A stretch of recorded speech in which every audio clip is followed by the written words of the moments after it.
Fl-impenn tiegħu li jkompli jsaħħaħ is-sistema ġudizzjarja għal waħda iżjed moderna u effiċjenti li taqdi aħjar liċ-ċittadin il-Gvern formalizza trasferiment ta' binja lill-Aġenzija s-Servizzi tal-Qorti biex isservi bħala sede tal-Qorti Kummerċjali ġdida.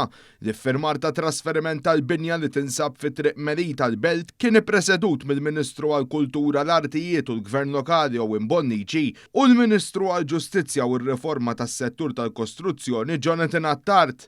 Il-Ministru Bonnici fakkar kif l-2018 il-Gvern kien waqqaf sezzjoni tal-kummerċ fih dan il-primawla tal-Qorti Ċivili biex tisma' ċerti kawżi dwar il-liġi tal-kumpaniji u bekk beda jiġi indirizzat vojt li nħoloq meta fl-1995 kienet ġiet abolita l-Qorti tal-Kummerċ. Waħda mid-dmirijiet l-iktar importanti tal-Awtorità tal-Artijiet huwa li tamministra l-art tal-poplu b'mod tajjeb u għaqli.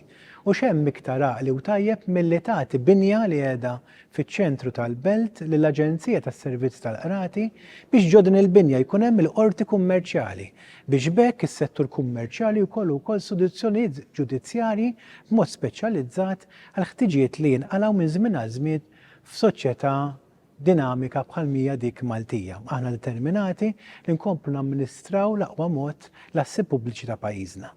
Min-naħa tiegħu il-Ministru Attard saħaq li din il-binja se tkun magħmra bawli moderni, teknoloġija avvanzata u spazji adegwati għal professjonisti.